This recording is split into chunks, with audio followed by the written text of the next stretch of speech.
Saudações, amigas e amigos, eu sou Alisson Silva e chego agora com a edição 91 do Quarta Categoria, a casa da Série D no mundo dos podcasts. Lembrando que vocês podem nos seguir no Instagram e no Twitter, @pcategoria. Se inscreva no nosso canal do YouTube, clique aí o sininho para chegar a notificação de quando tiver episódio novo lançado e também compartilhe nossos episódios que estão no Google Podcast, no Deezer, no Spotify e em diversos outros agregadores. Do último episódio para cá foram 2 rodadas disputadas, a 6 e a 7, fechando aí essa parte do turno, a primeira metade dessa fase de grupos da Série D. Tivemos a queda do 100% de aproveitamento do Ferroviário, que também levou gol, coisa que não tinha acontecido antes. Muita indefinição em várias chaves e uma chuva de gols no grupo A7, sempre defendido aqui nesse podcast. E aí, para trazer um panorama da metade aí dessa fase de grupos, estão comigo nessa mesa virtual meus amigos Felipe Augusto e Marcos Barcelos. Saudações, pessoal. Fala, Marcos, fala, Ellison, todos e todas que nos escutam. Um podcast diferente, né, com 2 rodadas disputadas, agora a gente volta, né, rodada no meio de semana. Então, teve muita coisa que aconteceu aí. Poucas equipes venceram 2 partidas nessa rodada dupla. Algo que nem o Ferroviário. Aí. Exatamente.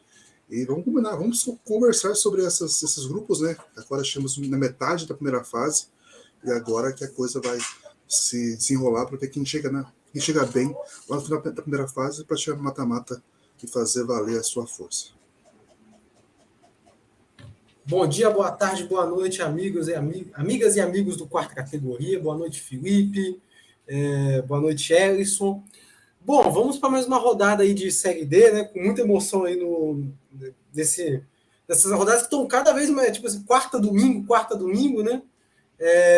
Coisa que não é comum a gente acompanhar aqui no Quarta Categoria, nem na Série D, né? Mas agora vamos comentando aí a rodada que teve bastante emoção aí nesses jogos, nesses 32 jogos que tivemos aí, né? Exatamente. Então a gente vai para aquele nossa vinhetinha inicial e aí a gente volta falando de 2 rodadas de cada vez em cada chave dessa Série D do Campeonato Brasileiro. Vamos lá. O Quarta Categoria é um podcast sobre a Série D do Campeonato Brasileiro, que traz informações, curiosidades e conteúdo relevante sobre o futebol que fica longe da grande mídia. Com eles, Felipe Augusto, Marcos Barcelos e Ellison Silva. Sem muita conversa por aqui, porque a gente tem jogo pra caramba para tratar. E a gente já começa já no grupo A1. Tivemos um empate por 2-2 entre São Raimundo de Roraima e Tunaluso. 1-1 foi o placar de Águia e Nacional. São Francisco venceu o Trem por 1-0 e o Princesa dos Solimões goleou o Maitá por 5-0, isso na rodada 6. Na 7ª rodada, a última aí, antes de começar o retorno, né? A Tunaluso fez 1-0 no Princesa dos Solimões. O Nacional venceu o São Francisco por 2-0. Fora de casa, o Águia bateu o Trem por 1-0 e o Maitá conseguiu triunfar diante do São Raimundo também por 1-0. Na classificação aí, depois dessas 2 rodadas, a classificação após a 7ª rodada, né? O Nacional é o líder com 16 pontos, seguido do Águia, que tem 14, Tunaluso com 12, Princesa de Solimões fecha o G4 com 8 pontos.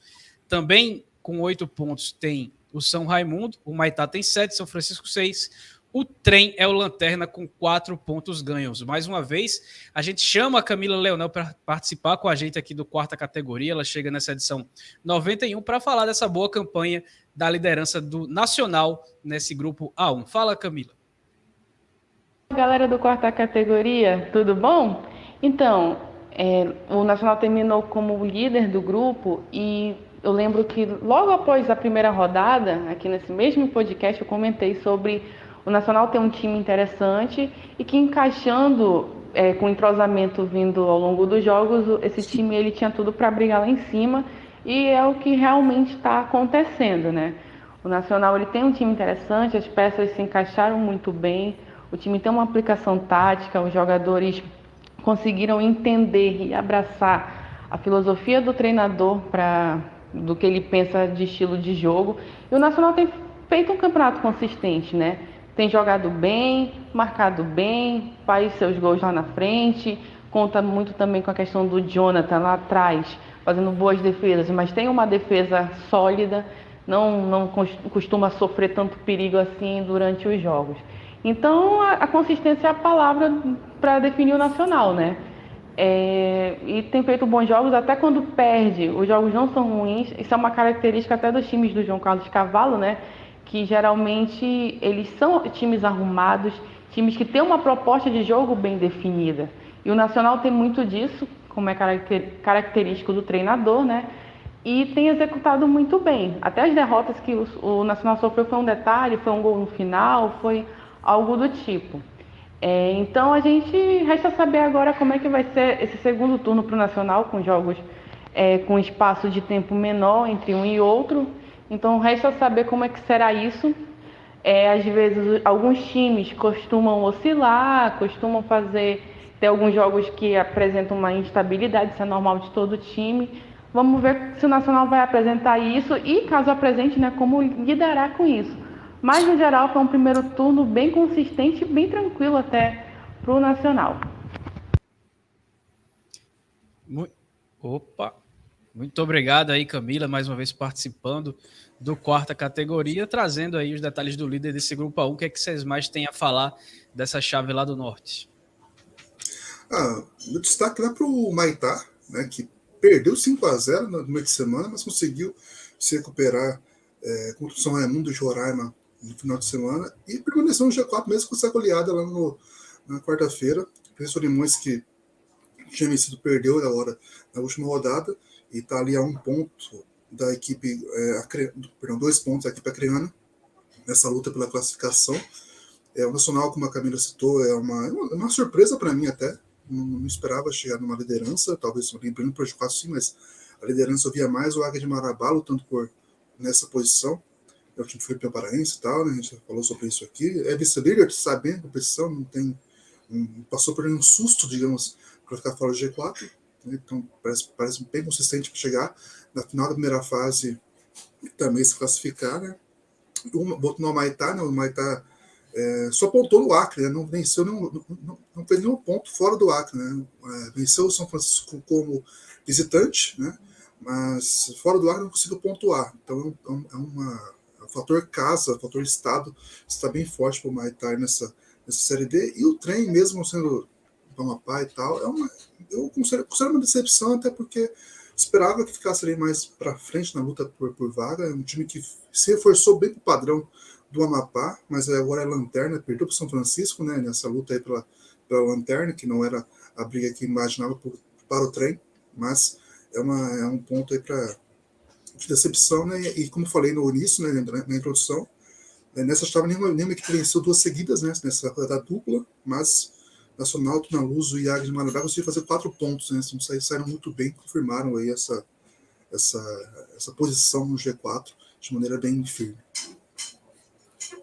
Bom, como a gente falou em episódios anteriores, né, Nacional estava começando a se desembolar daquele grupo, né, que era, no início o grupo A1, né, era o mais equilibrado, né, com aquelas 2 primeiras rodadas que todo mundo estava com 3 pontos, né, agora começou, o Nacional foi o primeiro a se descolar, e agora a gente viu a Águia de Marabá se descolando desse grupo.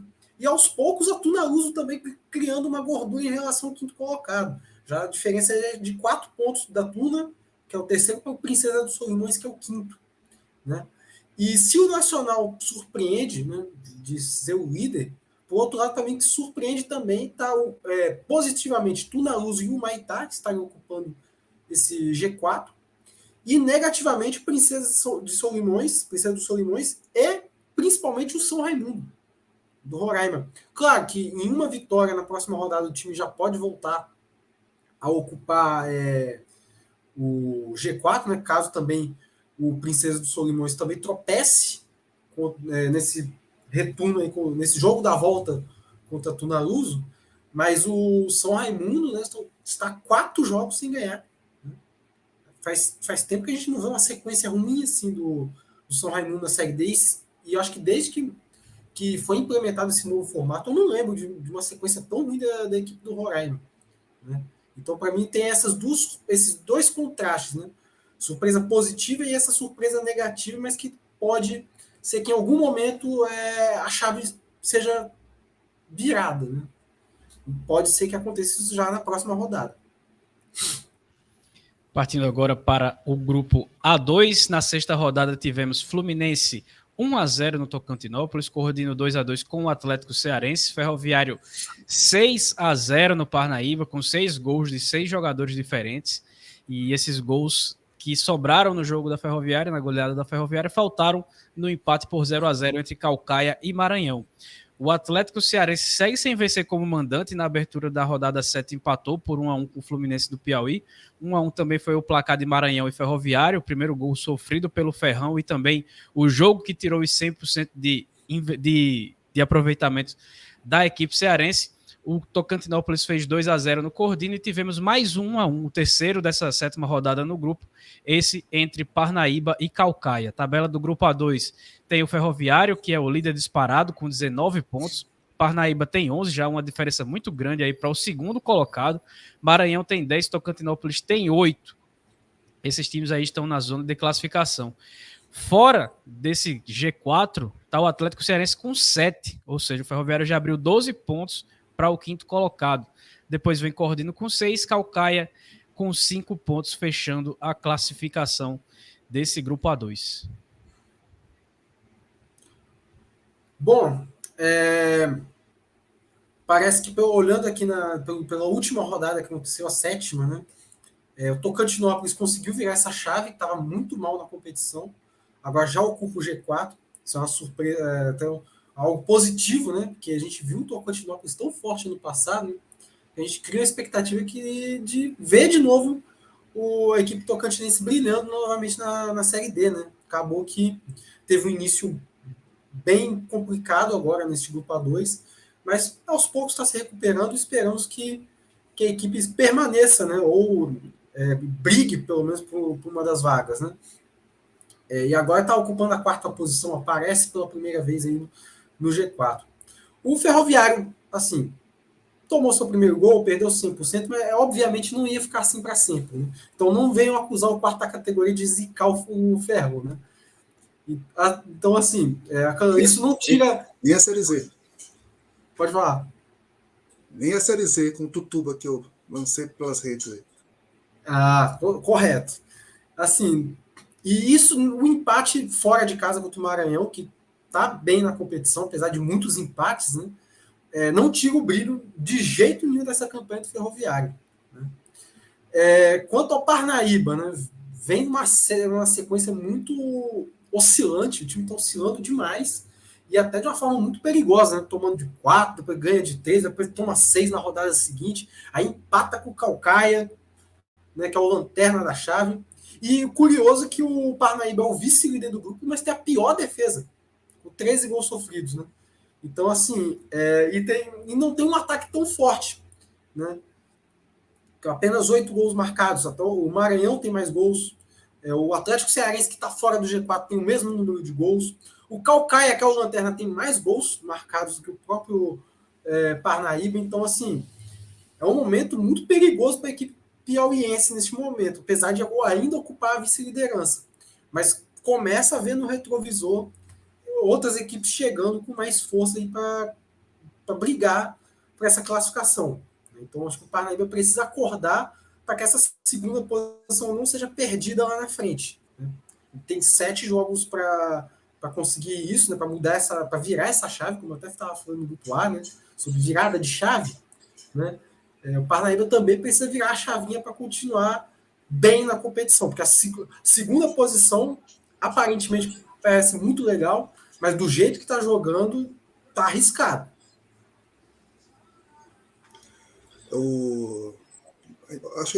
Acredito que eu falei no episódio passado, né, que esse grupo, né, o quarto colocado, parece que vai ser aquela briga para ver quem não quer se classificar, né? Me parece que isso vai acontecer, apesar de levantar esses 3 pontos para o Maranhão, que é o terceiro colocado, né? Mas o Maranhão empatou 2 vezes nessa rodada dupla e se manteve no G4, né? Não sei que vai se manter muito por essa... Tanto por essa série também fez 2 empates, né? Não conseguiu encostar no Maranhão, nem no Tocantinópolis, né? Que é o quarto colocado. Então um grupo aí que essa quarta vaga pode ser que fique essa briga até a última rodada para ver quem não quer se classificar, mas vai acabar se classificando porque o regulamento prevê isso. O Ferroviário, né, como o Marcos citou, né, esse empate, esse gol tomado ia acontecer em algum momento, e foi para uma equipe forte do grupo, né, no grupo G4, que era considerada uma das favoritas, ainda considerada uma das favoritas a conseguir a vaga na próxima fase, né, um campeão maranhense, né, teve isso, começou um pouco oscilante, conseguiu aí se recuperar e marcar a posição do G4, mesmo com esses dois empates que eu citei, né, então o Ferroviário agora manteve esses 12 pontos de vantagem, né, que a gente citou no último episódio, né, então isso se manteve para o quinto colocado, e é bem real a possibilidade, né, apesar de ter jogos difíceis, né, porque agora a tabela é espelhada, então vai voltar a enfrentar o Maranhão na competição, né, para ver, porque agora é um caminho inverso, tínhamos do segundo turno, e não é nenhum exagero dizer que pode ser que em 3 jogos aí o Ferroviário consiga já a classificação, porque o grupo realmente do quarto para baixo está uma briga muito, muito irregular pela posição no G4, né? E o Parnaíba, né, que o Marcos que tem a pior defesa, né, 10 gols foram tomados contra o Ferroviário e contra o Maranhão. Então, contra equipes mais fortes, a equipe vem sofrendo aí. Tomou 3 gols apenas de equipes de fora dessa dupla, né? Mas é algo mesmo para se preocupar, né? E o Parnaíba vem, acho uma tendência dessa Série D, muitas equipes conseguindo ficar no G4 com 1-0, né? E o Parnaíba parece ser uma equipe que vai ter vai ter essas diferenças. Um jogo vai fazer 1-0, conseguir fazer uma vitória, e depois vai sofrer muitos gols em outras partidas. Talvez seja uma tendência da equipe na competição, mas como eu citei, né? Do quarto para baixo, a briga parece que vai ser muito para não se classificar, mas vai acabar com essa segunda 1, porque não consigo continuar o Pires ainda com essa firmeza, porque ele realmente está muito irregular ainda. A gente esperava mais, mas a competição vai se colocando assim, e a gente espera que o G4 se consolide para que na segunda fase os confrontos sejam interessantes, né? Não tenha uma discrepância tão grande entre o primeiro e o quarto colocado, assim como os demais confrontos. No grupo A3, o Souza segue sem conseguir vencer fora de casa. Na abertura da 6ª rodada, perdeu para o Potiguar por 2-1, jogando no Rio Grande do Norte. O Iguatu o Souza venceu o Globo na estreia, né? Só que, como era outra circunstância de Globo, a gente acaba deixando para trás, mas depois vem de 3 derrotas seguidas aí para Santa Cruz, para o Potiguar e para o Nacional de Patos, perdeu 3 fora de casa. O Iguatu fez 3 gols no primeiro tempo, venceu o Campinense por 3-1. Nacional de Patos venceu também o Globo pelo mesmo placar, 3-1. O Santa Cruz perdeu os primeiros pontos no Arruda, no empate sem gols contra o líder Pacajus. Na 7ª rodada, o Campinense reagiu e venceu o Potiguar por 1-0 em Campina Grande. Santa Cruz venceu o Globo fora de casa, lá no Barretão, por 2-0. O Pacajus ganhou do Nacional por 1-0 no Ceará. E o Souza, que não ganha fora, segue 100% em casa, fez 2-1 no Iguatu com um gol aos 45 do segundo tempo. Pacajus e Santa Cruz estão brigando aí ponto a ponto pela liderança. Os dois têm 14 pontos e o Cacique é o líder pelos critérios de desempate. O Souza na 6ª rodada saiu do G4, mas voltou, está em terceiro com 12 pontos. O Campinense fecha aí a zona de classificação com 10. Nacional de Patos e Potiguar também tem 10 pontos, aí estão na briga, mas abaixo estão Iguatu com 6 pontos e Globo com 4 pontos. Bom, se a briga no grupo A2, né, pela 4ª vaga, parece que ninguém quer essa 4ª vaga, no A3 é diferente, né? O Iguatu conseguiu se recuperar e fez uma vitória no Campinense, mas ainda está a 4 pontos, né, do 6º colocado, que tem a mesma pontuação do Campinense, né? São 3 equipes com 10 pontos, Campinense 4º, Nacional e Potiguar com 10, né, 10 pontos, então uma briga bem boa aí por essa lá no G4, tanto que o líder tem 14, então são 4 pontos de diferença apenas do primeiro para o 6º, e o Pacajus conseguiu passar, né, por essa rodada dupla bem, né? Se empatar fora de casa Santa Cruz, né, que era um jogo aí que a gente citava, que poderia ser bem crucial para a gente ver o que o Pacajus pode oferecer de fato, né?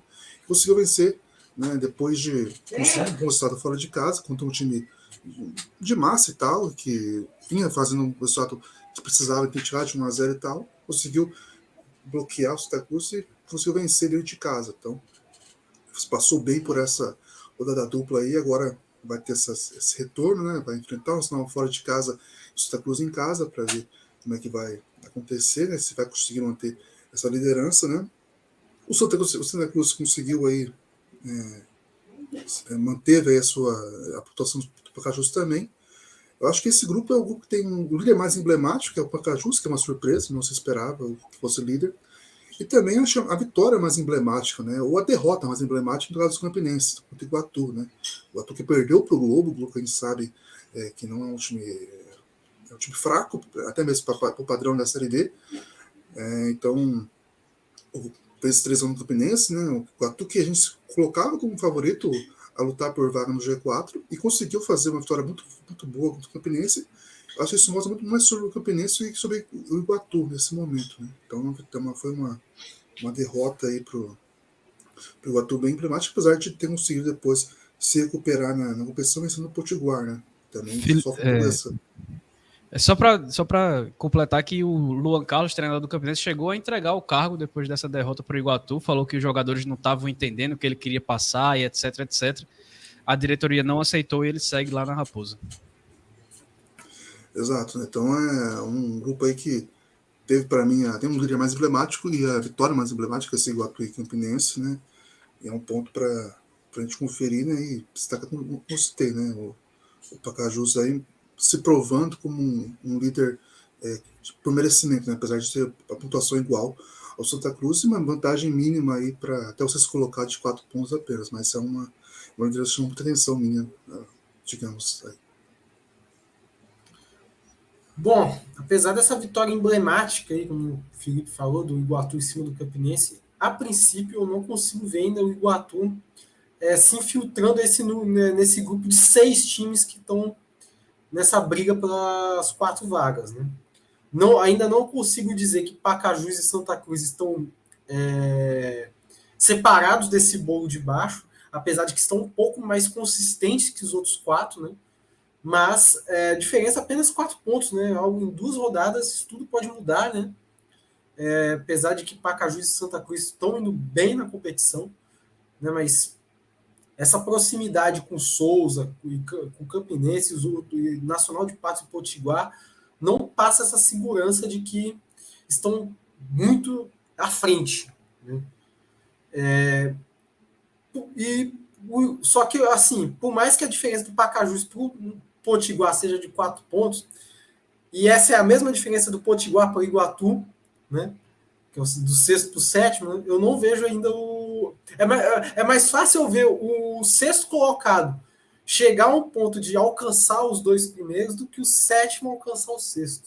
Ainda não consegui ver essa chave sendo virada. Parece que esse podcast parece que é tudo sobre essa questão de chave sendo viradas, né? Mas no caso do Iguatu talvez ainda falta algo a mais aí para conseguir chegar próximo desse grupo. Vai ter a chance na próxima rodada diante do Souza, né? Aproveitando que o Souza não ganha de ninguém fora de casa, né? Então, assim, pode ser a chance aí que o Iguatu precisa para poder se aproximar desse bolo e entrar de vez na briga, né? Porque tá faltando bola para a equipe cearense buscar essa classificação. Esse grupo com 6 times brigando aí pelos 4 primeiros lugares, isso a gente já previa desde o começo, que seriam 6 clubes brigando, só que aí o Pacajus inverteu com o Iguatu, né, nesse momento. Imaginava-se que o Iguatu estaria brigando e não o Pacajus, mas essa briga de 6 por 4 vagas já era algo de se esperar desse grupo A3. No grupo feito Copa do Brasil, né? É isso. Exato. No grupo A4 teve, na 6ª rodada, o triunfo do Bahia de Feira sobre o Falcon por 3-1. O Retrô venceu o Sergipe fora de casa por 1-0. A primeira vitória do Atlético de Alagoinhas na competição aconteceu em Arapiraca contra o Asa por 1-0. O Jacuipense bateu o Cruzeiro de Arapiraca por 4-1. Na 7ª rodada, o Falcon empatou com o Jacuipense por 1-1. 1-1 também foi o placar de Atlético de Alagoinhas e Sergipe. O Retrô venceu de novo, fez 3-1 no Asa. O Cruzeiro e Bahia de Feira ficaram no 0-0. O Retrô chegou aos 15 pontos e é o líder, né? Depois está tudo embolado, porque vem Sergipe com 10, Asa e Bahia de Feira com 9. Esses times ainda estão no G4. Vamos lá. Primeiro Retrô, depois Sergipe com 10, Asa, Bahia de Feira com 9. os 4 no G4. Depois vem Jacuipense com 9, Cruzeiro que a gente começou, o Cruzeiro a gente zicou, isso aí a gente pode afirmar aqui, que o Cruzeiro estava lá em cima no começo, agora caiu bastante, já é o 6º colocado com 8 pontos, estacionou por ali.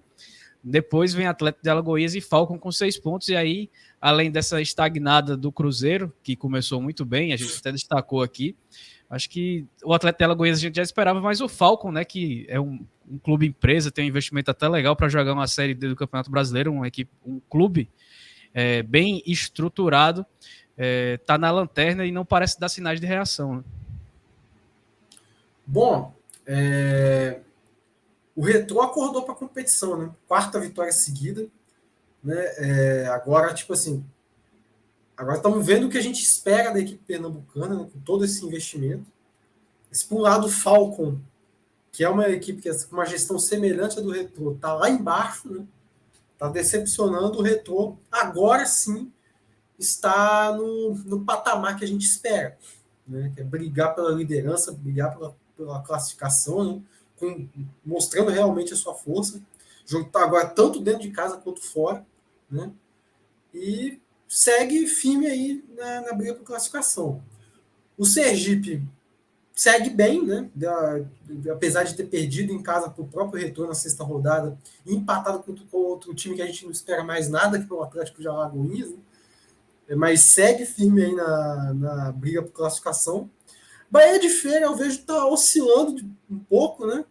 Apesar de ter ganho do Falcon na 6ª rodada e empatado com o Cruzeiro fora, né? Deu uma oscilada, tinha começado muito bem, agora deu uma leve queda, mas nada tão preocupante contra a dupla de Arapiraca, né? O Asa caiu muito em relação aos seus primeiros jogos, chegou a perder em casa para o próprio Atlético de Alagoas, né? Agora perdeu também para o Retrô, perdeu categoricamente por 3-1, né? E o Cruzeiro foi aquilo que a gente falou no episódio passado, né? O Cruzeiro é uma equipe que já não apresentava tanto investimento numa Série D, né? Tinha um elenco assim, orçamento limitadíssimo, né? Mas estava começando muito bem, e agora a conta chegou, né?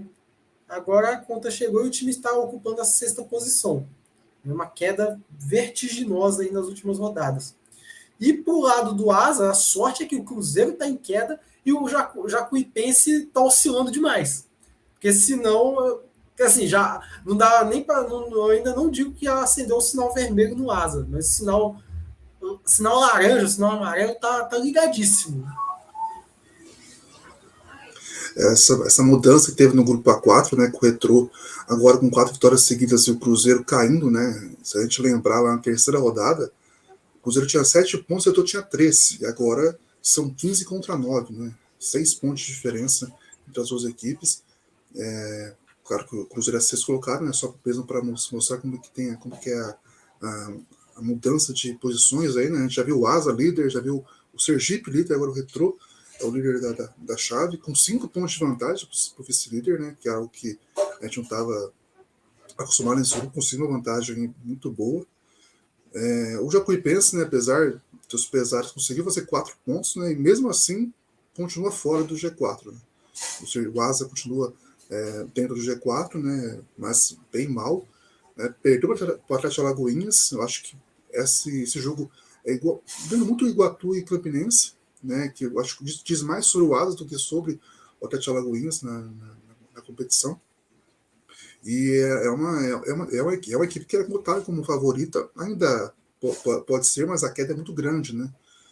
Só tem em 5 jogos são 4 derrotas, né? Só tem uma campanha de 4 derrotas seguidas porque conseguiu vencer uma dentro dessa sequência.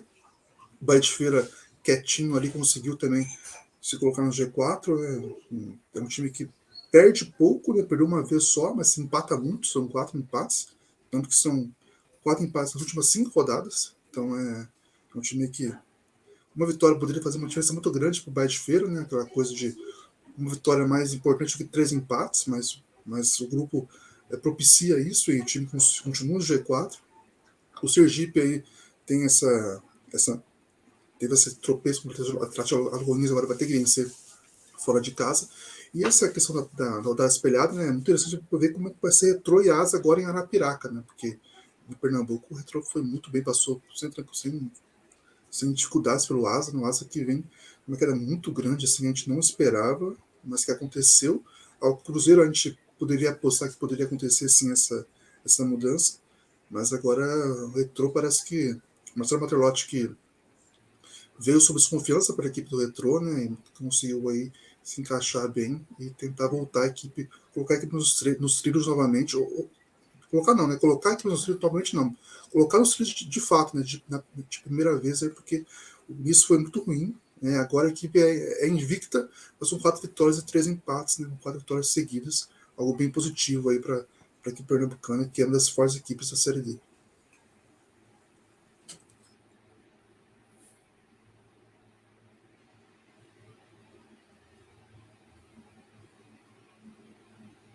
Pois bem, então a gente chega aqui na metade das chaves, né? Vamos dar aquela pausa para tomar uma aguinha e a gente volta com esse episódio 91 do Quarta Categoria.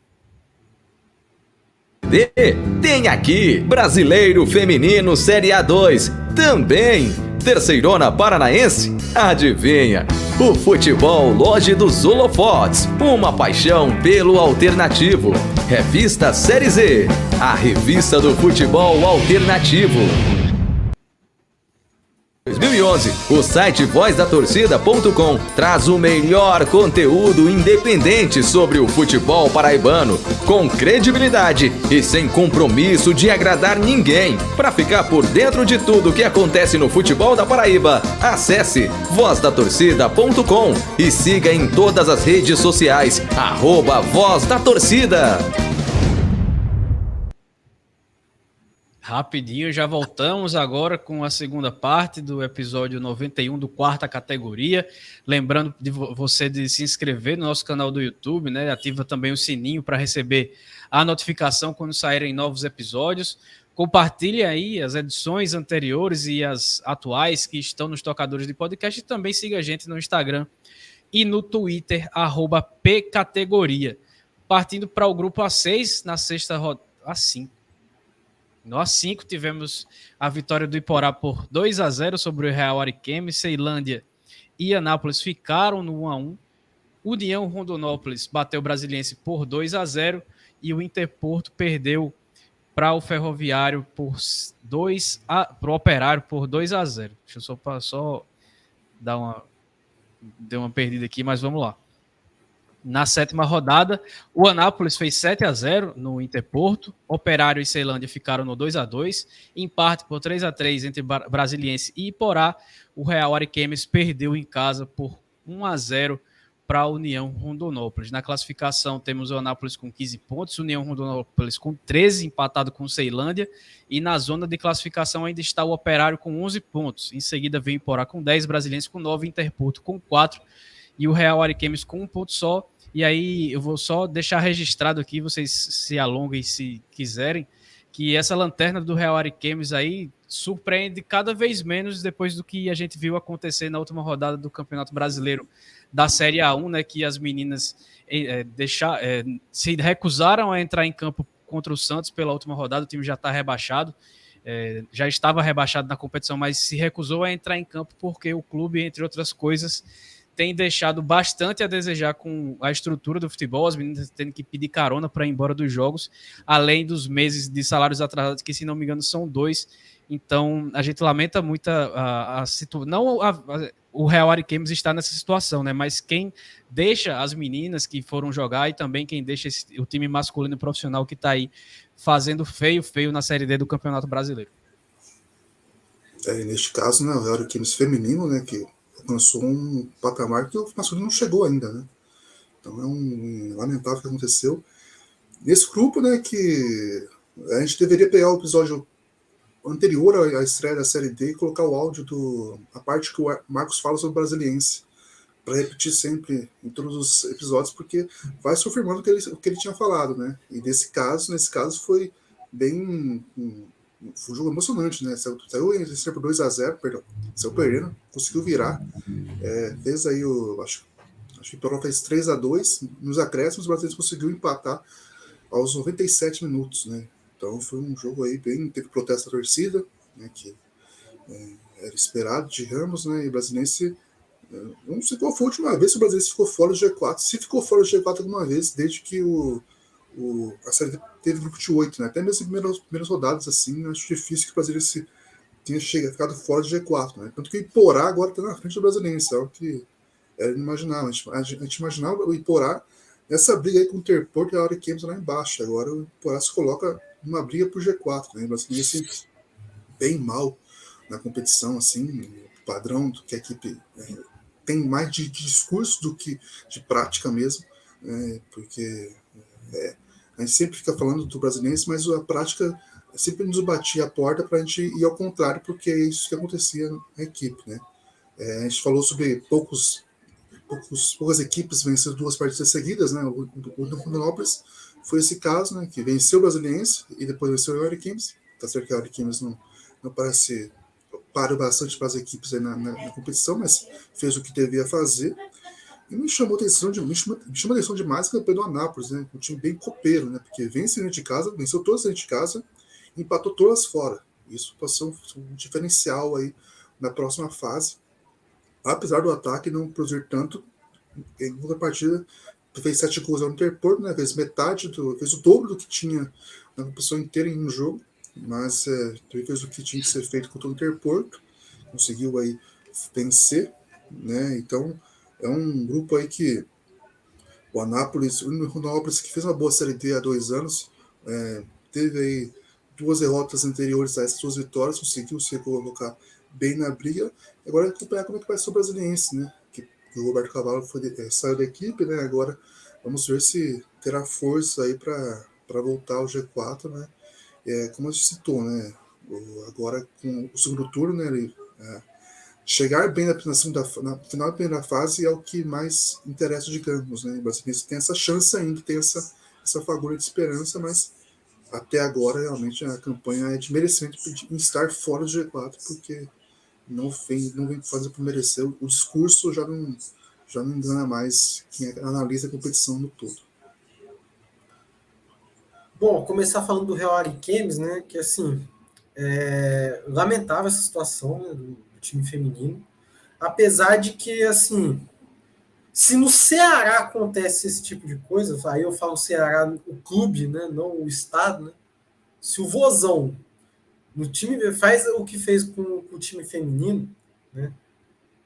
Sendo que o time do Ceará feminino subiu e o masculino caiu, e simplesmente inverteram, tiraram praticamente todo o orçamento do time feminino para destinar para o masculino, não é algo tipo assim que infelizmente não surpreende que isso aconteça também, né? A falta que não surpreende que haja essa falta de estrutura para o feminino também do Real Ariquemes, apesar de que o feminino também fez história, o masculino deixa a desejar, né? Está na 4ª divisão e é o lanterna da chave, apenas 1 ponto. Se eu não me engano, aí é o time com pior campanha dos 64 clubes.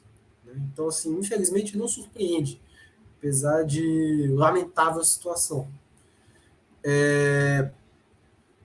Com relação ao Interporto, eu achei que ia começar a ter derrotas dentro do que se espera do futebol, mas voltou ao normal, né? Tá? 4-0 era até, de certa forma, aceitável, né? As 2, 3 rodadas tinha tomado de 4, né? Agora voltou a perder de 7, enfim. Não vou me estender muito sobre o Interporto, né? Não quero criar motivos para, sei lá, de repente ter uma surpresinha nos próximos dias, né?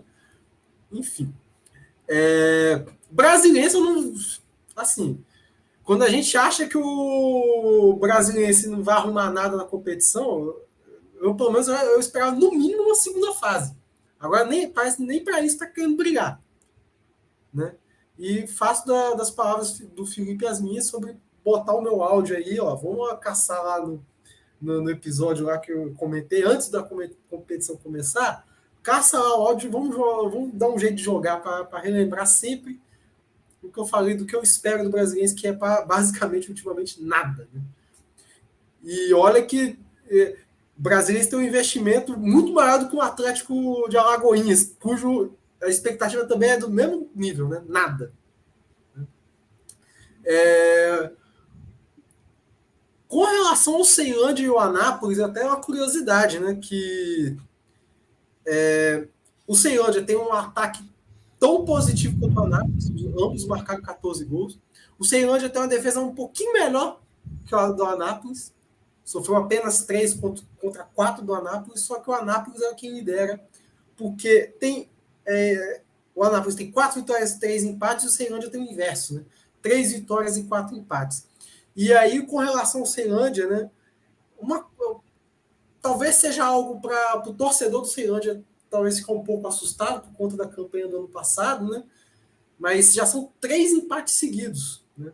Eu espero que isso não represente, sei lá, uma decadência tão acentuada quanto aconteceu do ano passado, né? Mas é algo para ficar atento, visto que tem aí o Operário chegando bem, né? Tá na 4ª posição com 11 pontos, a 2 do Ceilândia, e tem o surpreendente Iporá com 10, né? Que pode estar sinalizando uma briga aí para alguma vaga, para alguma coisa na competição, né?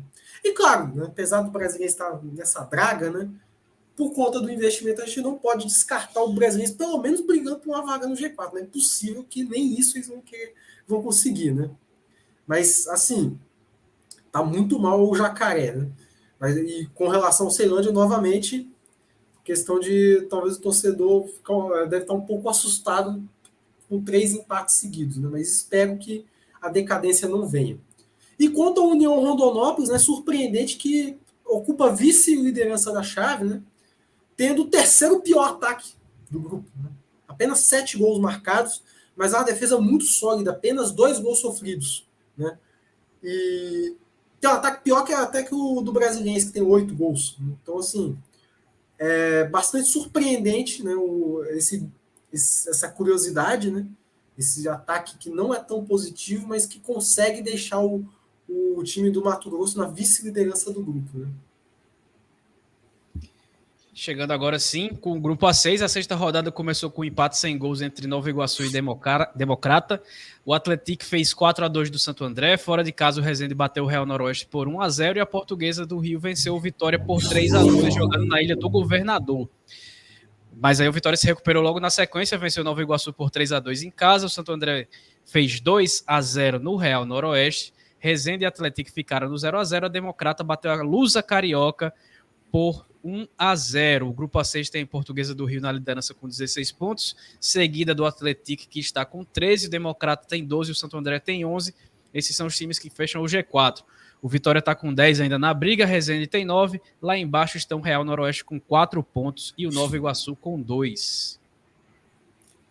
Bom, essa vitória do Democrata contra a Portuguesa, né, apesar da distância, né, do segundo para o 5º colocado, né, seja apenas 3 pontos, mas para mim, assim, o pelotão dos 3 primeiros parece que são 3 times que parece que vão brigar com mais força por essas 4 vagas, né, por 3 dessas 4 vagas, principalmente a Portuguesa, apesar dessa primeira derrota, né, mas segue firme na liderança, né, perdeu aquela gordura, né, que tinha. Agora o Atlético vai se aproximando, está a 3 pontos de diferença da Lusa. Mas, repito, parece que esses 3 primeiros aí, mesmo com essa distância muito curta, parece que vem para ficar nesse G4. O Santo André em 4º lugar, visto pelo que foi a última rodada, né, ganhando do Real Noroeste, para mim é um resultado que me diz mais sobre o Real Noroeste do que do próprio Santo André. Porque, pelo que eu vi do Santo André, na verdade, pelo que eu ouvi do Santo André no jogo contra o Vitória, porque não tinha imagens, né? Eu falo ouvi porque ainda não tinha transmissão. E pelo que eu vi dos jogos contra a Portuguesa e Resende, né, para mim não tem tanto futebol assim para estar ocupando a 4ª posição, né? Talvez tenha a força do elenco, que é mais caro em relação aos outros 4 de baixo, mas futebol eu ainda não consigo ver o Santo André com essa força toda para ficar em 4º lugar, para ocupar essa vaga no G4. Se no Santo André eu vejo mais força do elenco do que um futebol bem apresentado, no Vitória eu vejo o contrário. Eu vejo um futebol bem apresentado dentro de um elenco não tão forte assim, né? É um elenco do padrão do futebol capixaba bom, mas para a Série D acho que ainda precisam de algo a mais, né? Tanto que oscila bastante, né? Tava começando uma boa sequência, quando bateu o Real Noroeste, depois bateu em seguida o Democrata, depois teve essa derrota contra o Atlético em casa, depois uma derrota jogando muito bem contra a Portuguesa fora de casa, mas com erros defensivos que custaram um bom resultado lá no Rio de Janeiro. E na última rodada venceu o Nova Iguaçu, que é o pior time do grupo, né? Mas num sufoco danado. O Nova Iguaçu abriu 2-0 contra o Vitória jogando no Salvador Costa, e o Vitória teve que fazer das tripas coração para conseguir essa virada, né? Uma vitória que representa um alívio para o Alvinegro da capital, né? Apesar de ainda não estar no G4. O Resende deu uma bela reagida na competição, batendo as duas piores equipes da chave, né? Que é o Real Noroeste e o Nova Iguaçu, e fazendo até um jogo equilibrado contra o Atlético, mas ainda é uma equipe que eu não vejo. Eu vejo uma equipe mais chata assim do que uma equipe que é competitiva, apesar de não ter um elenco tão forte, talvez até abaixo do próprio Vitória, né? Mas não vejo ainda brigando por classificação, apesar de ter flertado aí com o G4 nesses últimos jogos, né? O Real Noroeste chegou um momento que, assim, não é... Às vezes eu fico na dúvida se é a equipe que é muito fraca ou se eles estão de sacanagem, né? Porque, assim, é difícil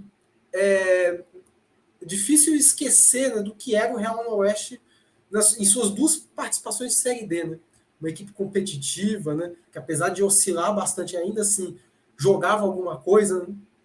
Agora, ver esse Real Noroeste atual dá até dúvida, assim, o que está acontecendo com esse time, que era uma equipe que é uma equipe que aqui no Espírito Santo é tricampeão estadual, né, coisa que não acontecia há muito tempo, né? E para a Série D está fazendo sua pior campanha de longe, né? Não é nem sombra do que era o Real Noroeste na temporada passada e nem sombra do que era em 2020. Então, assim, preocupante a situação da equipe de Águia Branca. Os meus destaques também ficam ali para o Resende, né? Que apesar dessas vitórias aí para cima do Real Noroeste e Nova Iguaçu, né? Junto com o Atlético, que foram as equipes mais pontuadas nessa rodada dupla, né? 4 pontos. Então o Resende conseguiu aí se distanciar dessa briga pela lanterna, que era uma coisa que a gente vinha falando, né? Que a equipe poderia ficar na parte baixa, agora está 2 pontos apenas do G4, né? Então vamos ver como é que vai ser, se é realmente uma tabela favorável ou se realmente a equipe vai conseguir aí lutar, né? Ainda mais com o André, como o Marcos citou, né? É uma equipe que não passa tanta confiança ainda, apesar de ter um elenco, pelo menos em nomes, bem melhor do que foi no ano passado na Série D, né? E o Democrata, a vitória lá teve muita reclamação por parte da Portuguesa em relação à arbitragem, né? Então vai ser bem legal essa vingança, essa tentativa de vingança logo na rodada seguinte, na 8ª rodada, né? Para ver como é que a Portuguesa vai sair agora depois de ter perdido a primeira partida, né? Era uma das equipes invictas aí, teve a primeira derrota, né? A Portuguesa se mantém a liderança tranquilamente, tem 3 pontos agora de vantagem apenas, mas também eu acho um caso muito parecido com o Ferroviário. Não é uma derrota que me parece que vai mudar o rumo da equipe na competição, deve permanecer ali no topo. Se perder alguma coisa, pode ser só liderança, não perder vai no G4 nada, né? A gente já viu alguns outros grupos, né, uma queda muito grande. Da Portuguesa eu não vejo isso, né? Muito forte, nomes muito bons, nomes experientes, e deve se manter, não é uma derrota que preocupe tanto. E o Democrata teve uma vitória que demonstra que realmente a equipe é forte dentro do grupo, né? A gente fica meio com o pé atrás das vitórias do Democrata na competição, mesmo a equipe desde o início extremo no G4, né? A gente ficava ainda nessa coisa do que era esse Democrata. Agora tem uma vitória muito firme, muito relevante, né, contra o líder, uma das equipes mais fortes da competição, pelo menos em jogo, em desempenho e também em pontuação. Então, acho que é uma vitória bem emblemática também, né, nessa rodada dupla aí. O Democrata parece que realmente veio para... teve uma vitória para a gente confiar na equipe, não ficar naquele pé atrás. Eu ficava um pouco ainda pé atrás com a equipe, agora essa vitória pode ter mudado de patamar, a visão de quem acompanha a Série D, sobre a equipe lá de Governador Valadares. E esse podcast aqui sempre falou que o Grupo A7 traz bastante alegria para a disputa da Série D do Campeonato Brasileiro, né? E aí na sexta rodada a gente teve um empate por 1-1 entre Ferroviário e Patrocinense. 15 de Piracicaba perdeu em casa para o Cascavel por 2-1, a primeira vitória do time paranaense aí, o Aurinegro, no torneio. O Craque venceu o Maringá por 1-0 lá no Willie Davis, no Paraná. O Operário fez 1-0 na Inter de Limeira. E aí, meu amigo, chegando na sétima rodada, foram 13 gols em 4 partidas, começando pelo 5-1 da Ferroviária sobre o Cascavel fora de casa. O Patrocinense fez 2-0 no 15 de Piracicaba, a Inter de Limeira e Maringá acabou com o empate com o placar de 1-0, né, para os paulistas. A Inter de Limeira venceu o Maringá por 1-0. E o Craque goleou o Operário por 4-0. O líder da chave é o Patrocinense, que está com 13 pontos. É seguido pelo Craque, que tem 11, com 9 estão 15 de Piracicaba e Inter de Limeira. E eles estão no G4. Fora está a Ferroviária com 8, Maringá e Operário com 7. Cascavel é o lanterna da chave com 6 pontos ganhos. E o Sérgio Oliveira, nosso inspirador, inclusive estou com a camisa aqui da Lusa para homenageá-lo. Ele que está na vanguarda do futebol alternativo e é o apresentador do FA TV, Futebol Alternativo TV. Ele chega pela primeira vez em 2023 ao quarta categoria e ele fala aí do desempenho dos clubes paulistas, o que é que ele achou que eles apresentaram até agora e também o que é que pode vir pela frente aí dos clubes de São Paulo. Fala, Sérgio. Amigos do quarta categoria, que beleza, cá estou eu aqui, Sérgio Oliveira, do Futebol Alternativo TV, estreando, tendo a honra de estrear na edição 2023 do quarta categoria, para falar aí do futebol paulista, dos 4 participantes do futebol paulista, nesse final de primeiro turno da Série D. Eu pessoalmente não deposito muita esperança no futebol paulista na Série D para 2023, né? Os times não investiram muito nessa temporada, mas estão surpreendendo, meio que aos trancos e barrancos ali. 3 dos 4 paulistas estão aí dentro da zona de classificação de seus respectivos grupos. Vou começar falando justamente daquele que mais me surpreende, né? Aquele que jogou segunda divisão de futebol aqui do Campeonato Paulista nessa temporada, jogou a nossa Série A2 e que bravamente está aí jogando contra equipes de primeira divisão, equipes que fizeram grande campanha em seus estaduais na primeira divisão e mesmo assim jogando de igual para igual, mostrando que a nossa Série A2 aqui é bastante forte, né? Falando do 15 de Piracicaba, que tem como terceiro colocado do grupo 7, né? E seu principal destaque é a força ofensiva, com o melhor ataque do grupo, 11 gols no grupo 7. Grupo 7 que esse ano não é mais aquele grupo modorrento, está surpreendendo, né? Muito diferente dos últimos anos, quando foi um grupo sempre com poucos gols. Tivemos algumas goleadas aí, o 15 responsável por talvez aquela que é a principal goleada do grupo, né? E ofensivamente o 15 muito bem. Estava invicto até aí a penúltima rodada. Perdeu justamente pro lanterna do grupo, Cascavel, um jogo atípico, o Cascavel com 1 a menos. Conseguiu vencer do 15 de Piracicaba no duelo contra o líder, contra o Patrocinense. Acabou perdendo fora de casa. Então, por causa dessas 2 derrotas aí na sequência, o 15 chega nesse início de turno com o sinal amarelo ligado, né? Série D é um campeonato muito traiçoeiro, muito perigoso. Já dizia Seca Pagodinho, né? Camarão que dorme a onda leva. Se o 15 dormir no ponto, perde a classificação. E apesar de estar fazendo uma boa campanha, pode ficar de fora aí dos 4 primeiros do grupo 7, certo? Falando um pouquinho da Ferroviária, a Ferroviária que nessa rodada foi muito bem, goleou o Cascavel fora de casa por 5-1, mas que começou muito mal. Não é mais aquela Ferroviária de outrora, aquela Ferroviária que ficou fora da Série C por uma disputa de pênaltis, né, contra o Atlético Cearense, que sempre brigou por acesso, grandes campanhas, muito investimento. Esse ano o investimento é mais modesto e é um time bem meia boca. Vamos falar do português, claro. Precisou o Elano ser mandado embora, está com o treinador interino na Ferroviária e precisou o treinador, o Elano, ser mandado embora para o time acordar. E tem aí um fio de esperança nesse final de turno, justamente por esse bom resultado contra o Cascavel. Joga agora nos seus domínios, mas não em casa. Um dos pontos negativos da Ferroviária para esse segundo turno é que a Fonte Luminosa terá troca de gramado, né? e o time vai mandar seus jogos, grande parte dos jogos aí desse segundo turno de Série D vai mandar seus jogos em Mirassol, que pode pesar contra aí a Ferroviária nessa campanha rumo aí a tentar entrar no G4 do grupo 7. Além dos problemas internos, né? Não sabe se o time vai ficar com o treinador interino, se vai contratar alguém para o lugar do Alexandre Lopes, né? Treinador interino que assumiu no lugar do Elano. Então a Ferroviária é cheia de problemas aí, apesar de ter vindo aí com uma boa vitória na última rodada. Também não se sabe muito como ela vai se comportar no segundo turno. Falando da Inter de Limeira, a Inter de Limeira, até escrevi isso no guia da Série Z, da Série D, no Revista Série Z, e escrevi que a Inter de Limeira era o paulista que eu mais apostava, né? Entre os 4 participantes, o time que mais estava depositando suas fichas na disputa da competição, investiu pesado para montar um bom time competitivo para o campeonato, mas decepcionou. Principalmente defensivamente, é a pior defesa do grupo hoje, com 13 gols sofridos. Veio vacilando em alguns jogos, vinha de 2 derrotas seguidas até a última rodada, venceu, né, nesse final de turno o Maringá por 1-0 em casa. Agora tem outro confronto difícil, né, também contra o Maringá, né, nessa 8ª rodada.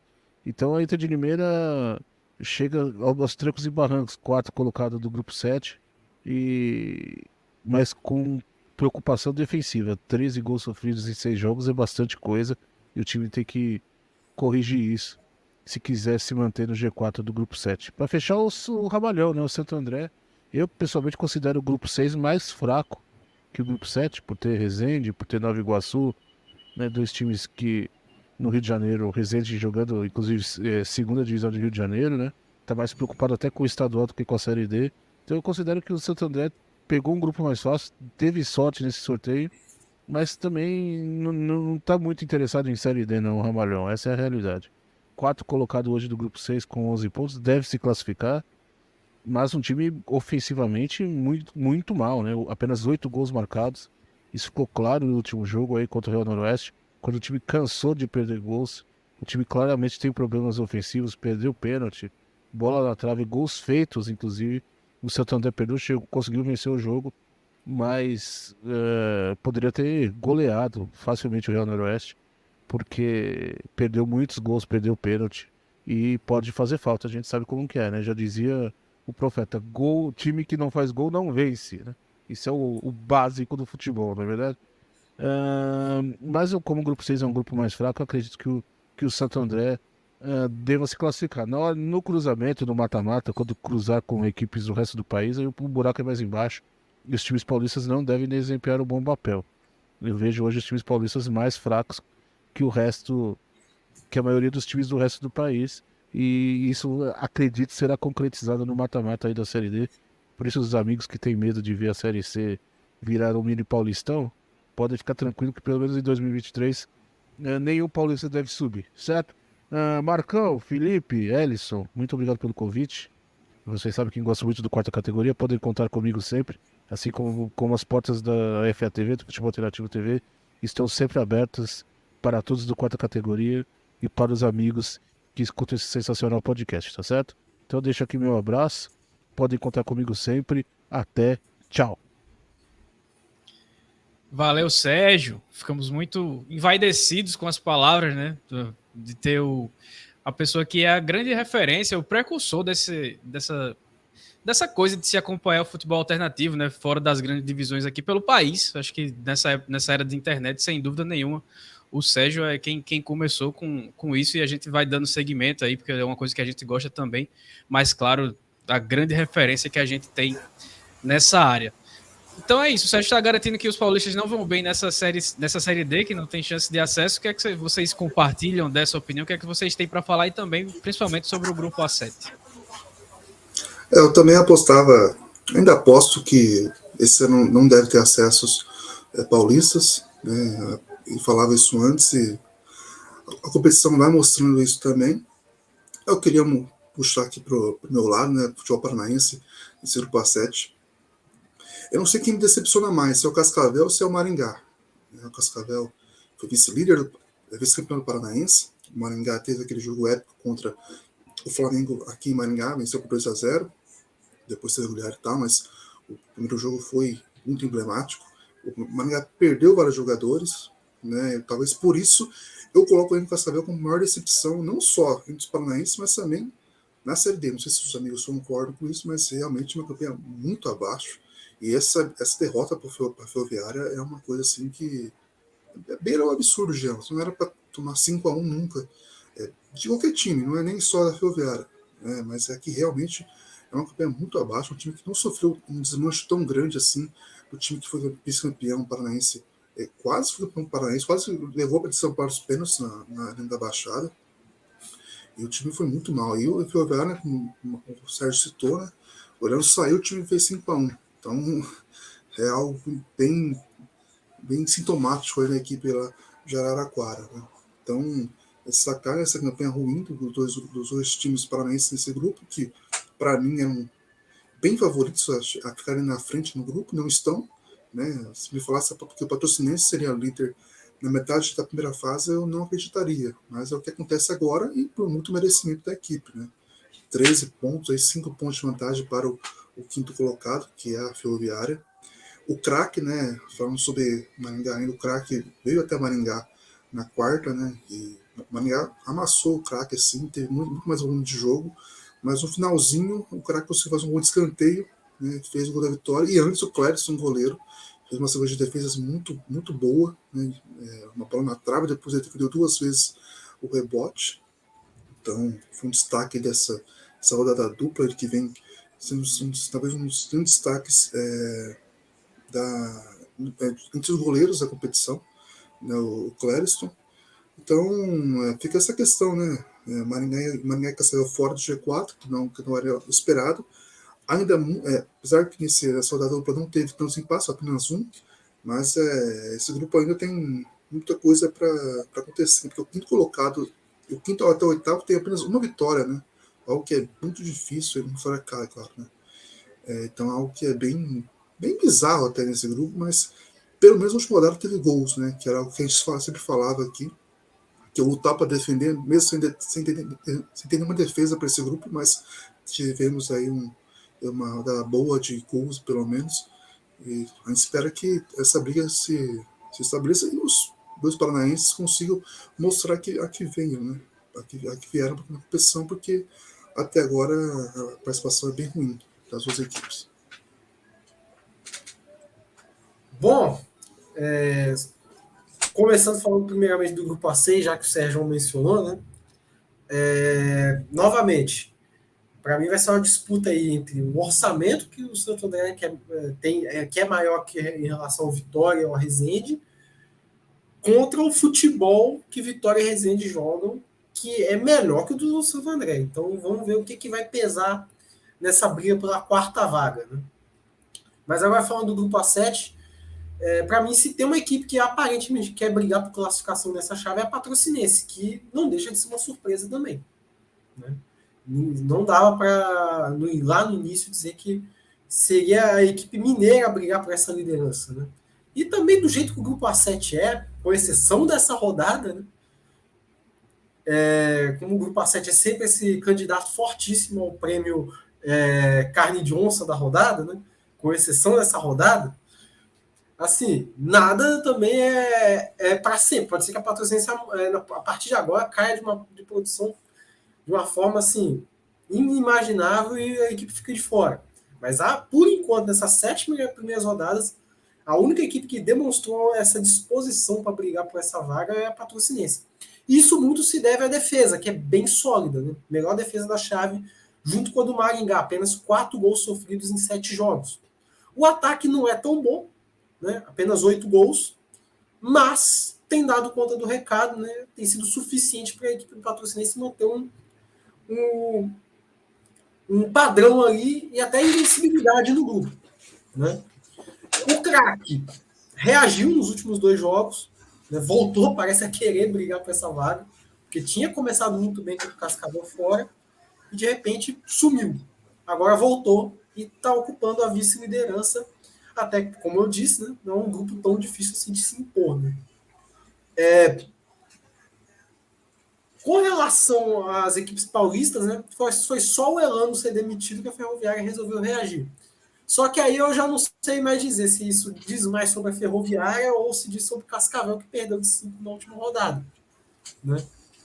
Essa primeira vitória da Ferroviária na competição, né, apesar de ter sido uma vitória muito expressiva, não sei o quanto que isso quer dizer como eu falei já várias vezes nesse episódio, quer dizer uma virada de chave na vida da equipe Grená. Né? E segue a vida aí do terceiro para baixo, né? Parece que ninguém quer se classificar. Né? E para mim a decepção da chave é o Maringá. Né? Que quem viu o Maringá na Copa do Brasil, chegando onde chegou, ganhando do Flamengo em casa por 2-0, né? É bem decepcionante. Né? E aí podemos falar sobre o desmonte do elenco, do jogo de ida lá, a vitória por 2-0 sobre o Flamengo, para a derrota por 8-2 no Maracanã. A gente pode até mencionar o desmonte, mas se esperava, no mínimo, uma manutenção de um padrão para uma disputa de Série D. E nem isso o Maringá aparentemente conseguiu. Né? Tanto que só teve uma vitória no grupo, né? E não vence pelo menos aí há uns 3, 4 jogos. Né? 3 jogos, na verdade. Né? Não venceu nem quinta, nem sexta, nem sétima rodada. Então é muito pouco para uma equipe que demonstrava muito, né, até então. Só uma coisa antes, né, para falar sobre a tentativa do Marcos ser cancelado em Curitiba, né, que é algo que está muito visível aí. Assim, eu sou paranaense, né, mas o Carne de Osso é bem sem graça mesmo. Mas eu queria fazer uma votação para ver se a gente podia mudar o nome do prêmio para Cuscuz Paulista, que eu acho que esse vence o Carne de Osso. A disputa é boa, a disputa é bem boa para ver o que é mais repugnante. Mas vamos fazer essa votação para ver qual vai ser o nome do prêmio e a gente volta com esse prêmio ao fim de todos os episódios. Mas daqui a pouco eu vou dar o prêmio que ainda é carne de onça para alguém nesse episódio. Hoje vai ficar comigo. Bom, a bronca do Pedro Henrique Krieger no episódio passado do quarta categoria foi ouvida pelo Brasil de Pelotas, que venceu as duas na sequência, né? Junto com o Retrô, acho que foram só os únicos 2 times que ganharam as duas. Começando pelo triunfo fora de casa do Chavante sobre o Camboriú por 2-0, Hercílio Luz e Caxias empataram por 2-2, o Aimoré bateu o São Joséense por 1-0 no Cristo Rei e o Novo Hamburgo perdeu por 2-1 para o Concórdia jogando em casa, isso tudo na 6ª rodada. Na 7ª rodada, o Chavante fez 1-0 no Hercílio Luz, no Bento de Freitas. O Caxias bateu o Camboriú no Centenário por 1-0. O Concórdia venceu a Aimoré por 3-1. E o São Joséense ganhou de 2-1 do Novo Hamburgo. O Caxias tem 14 pontos, é o líder. Depois vem São Joséense com 12, empatado com o Hercílio Luz e Concórdia. Com o Hercílio Luz tem 12, o Concórdia tem 10. Esses são os 4 times na zona de classificação. O Camboriú é o quinto com 9 pontos, empatado já com o Brasil de Pelotas, que está aí a 1 ponto não havia vencido ainda, e agora está só 1 ponto atrás do G4.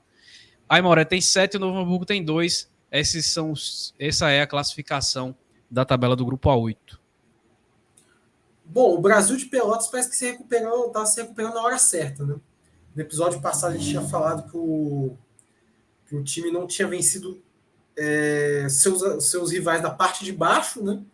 Companheiros ali do grupo que está fora do G4, né? Não tinha vencido nenhum dos 3. De repente venceu duas equipes que estavam ocupando as 4 primeiras posições até então. O Camboriú, que agora caiu para o 5º, né?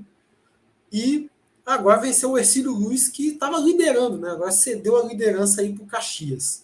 Então consegue vencer começar a vencer na hora certa, para poder, quem sabe, lá no final da competição, começar a vencer as equipes que estavam ocupando a parte de baixo e assim entrar no G4. Ainda está na 6ª posição, né, mas começa a se ver uma luz no fim do túnel, apesar de uma situação financeira caótica na equipe de Pelotas. Né.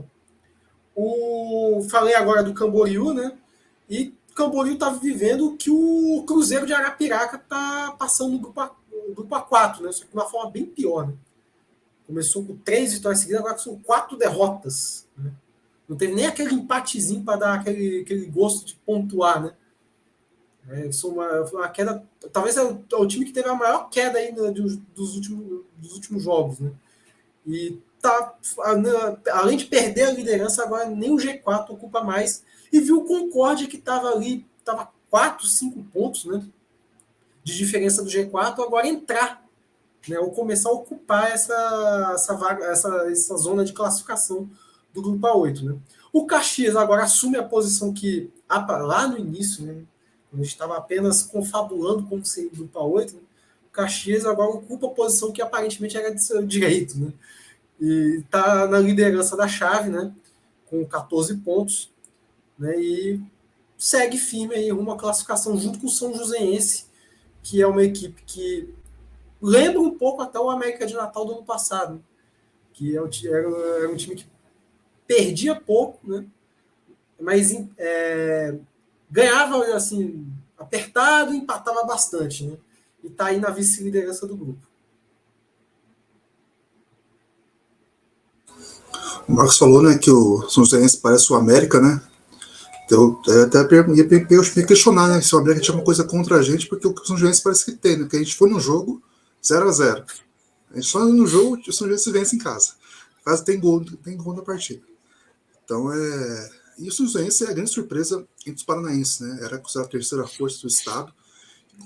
Consegue ser a melhor campanha dentro do trio paranaense aí, com 12 pontos, vice-líder. Não sou do G4 até o momento, não conseguiu chegar à liderança, não estou enganado, mas não arredou o pé ali do G4. E o Camboriú, que o Marcos citou, né, o Camboriú chegou a ter 4 pontos de vantagem para o vice-líder. Agora tem 5 de diferença para o líder, né? Assim, de desvantagem para o líder, né, que é o Caxias.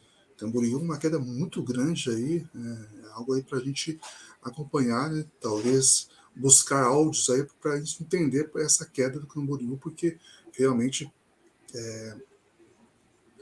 não sei se surpreende, mas assim, 4 derrotas seguidas, né, depois de 3 vitórias seguidas, né, então é um número bem relevante para a equipe aí de Santa Catarina, né, Brasil de Pelotas, a Corneta salva, né, a Corneta salvou aí, se a gente critica a gente por zicar alguns times, o Brasil de Pelotas também, a gente merece os méritos também, porque a gente colocou aqui o Pedro para falar sobre a equipe e o time teve 2 vitórias depois disso, né.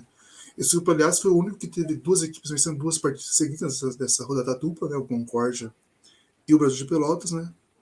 Do Hamburgo continua na sua saga de ser a pior equipe da chave, 2 pontos, né? E talvez seja o Lanterna bem subestimado, digamos, porque tá lutando ali para ser umas piores campanhas da competição no geral, né? A gente fala muito sobre o Globo, o Interport, a hora aqui, mas a competição do Hamburgo tá nessa luta também, né? Uma equipe que foi campeã gaúcha, que não foi bem no campeonato estadual desse ano e agora está bem mal na Série D. Não surpreende, né? Não era apontado como favorito a brigar por coisas no G4, mas 2 pontos também não era algo para se apostar, né? Então, só corroborando com o Marcos falou, o Caxias ocupando um lugar que é o seu, digamos, não por direito, né? Porque a gente tem que o time tem que jogar para ocupar esse lugar, mas é um lugar que a gente colocou e a equipe mostrou em campo que merece e é a líder da chave aí, muito provavelmente pode seguir nessa toada até o final da primeira fase e depois ficará um mata-mata, que é o grande transtorno do Caxias na Série D. Acrescenta aí no grupo do pelotão dos times brigando pela pior campanha o Nova Iguaçu, né? Também está com 2 pontos. Pois é, então é isso. A gente chega ao fim desse giro, né, das 8 chaves após o fim da 7ª rodada, o fim do primeiro turno, e a gente vai chegando também ao fim dessa edição 91 do 4ª categoria. Deixar meu troféu carne de onça, o troféu Cuscuz Paulista, para o Campinense, né, que foi rebaixado da Série C ano passado, assim como o Brasil do Brasil de Pelotas, que vai se recuperando agora. O Ferroviário foi outro que caiu, tá muito bem. O Atlético Cearense caiu, tá mais ou menos, mas aí já era de se esperar, porque o Atlético Cearense é um clube que não tem tradição, tem baixíssimo investimento. E quem foi o outro que caiu, meu Deus? Foram os 4. Isso, foram os 4, é isso. Exatamente. E o Campinense, que parece que em 2023 é proibido fazer um jogo bom, né? Perdeu por 3-1 para o Iguatu jogando fora de casa, já entrou em crise. O Paraibano não se classificou nem para as semifinais, foi mal também na Copa do Nordeste. Mudou o elenco quase todo, trouxe o Luan Carlos, um investimento bem maior, mas não consegue jogar bem, não consegue fazer uma partida que seja boa. Não é nem precisar vencer. O Campinense não consegue jogar bem, até nas vitórias joga mal. Quando ganha, joga mal. Quando empata, joga mal. Quando perde, joga mal.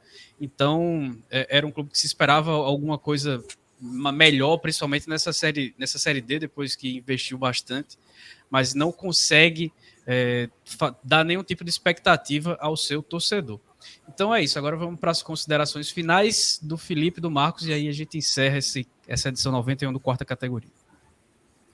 Felipe, se me permite fazer essas considerações finais primeiro, depois você vai entender o motivo. Primeiramente, agradecer pelo episódio 91 do Quarta Categoria, né? Estamos aí agora 9 episódios do centenário. E assim, eu queria destacar primeiramente a Copa Espírito Santo, né, que está em sua 6ª rodada. Neste momento está acontecendo uma partida entre Rio Branco e Linhares. Parece que o Linhares, depois que o Atlético Mogi ganhou sua primeira partida, né, o Linhares está querendo competir aí para quem está melhor, né? O Atlético Mogi parece que ganhou sua segunda, o Linhares também está indo para sua segunda vitória depois de muito tempo. E tá aí, né? Tá reagindo, tá ganhando do Rio Branco numa rodada cheia de surpresas aí, né? E a Copa Espírito Santo classificou 8, né, de 12 equipes. No momento está com o Rio Branco de Venda Nova liderando. Em segundo, o Rio Branco da capital. Terceiro, Porto Vitória. O quarto é o Nova Venécia. O quinto é o Serra.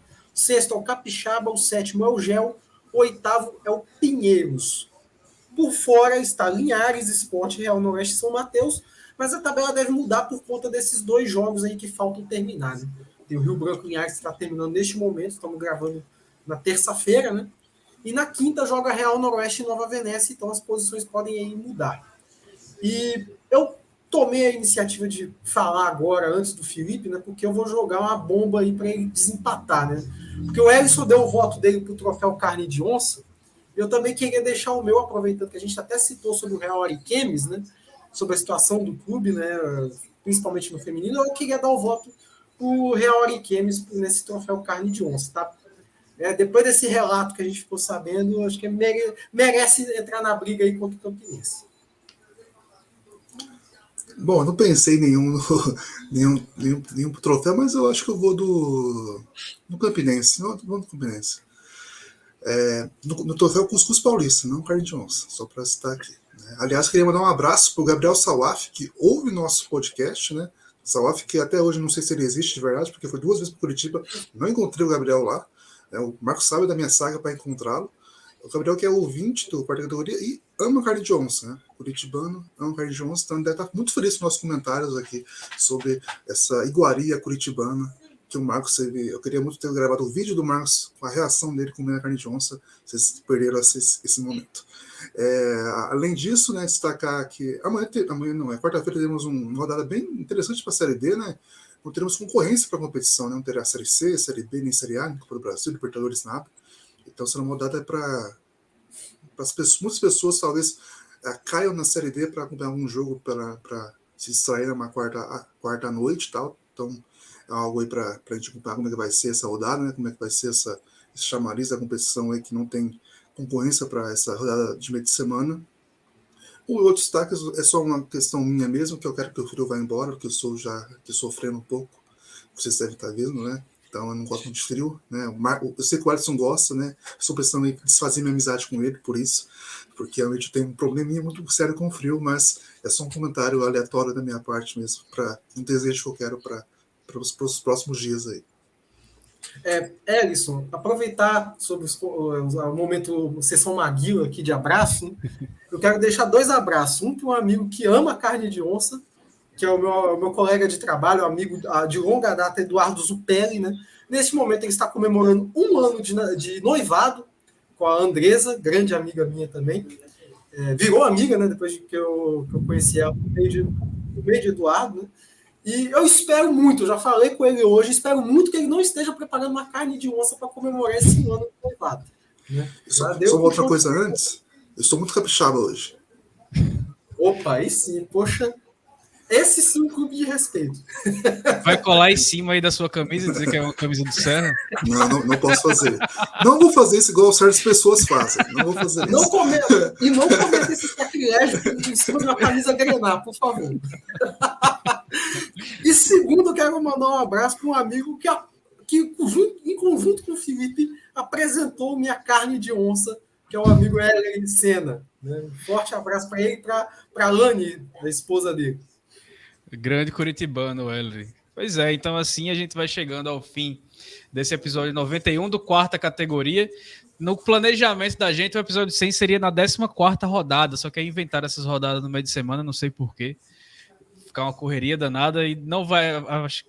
Vamos ver como é que vai ficar agora o episódio 100, já perdi até as contas, onde é que ele vai cair. Mas você que ainda está com a gente assistindo esse final de quarta categoria, siga a gente no Instagram e no Twitter, @pcategoria, se inscreva no nosso canal do YouTube e compartilhe nossos episódios que estão aqui no YouTube, estão no Spotify, Deezer, Google Podcasts, vários tocadores de podcasts. Então é isso, a gente vai ficando por aqui e o episódio já nasce meio defasado, né? Porque a gente tá gravando na terça, na quarta já tem rodada e depois no fim de semana tem mais rodada, mas fica aqui o registro do que tá rolando nessa Série D do Campeonato Brasileiro. Então é isso, valeu, um abraço e até a próxima.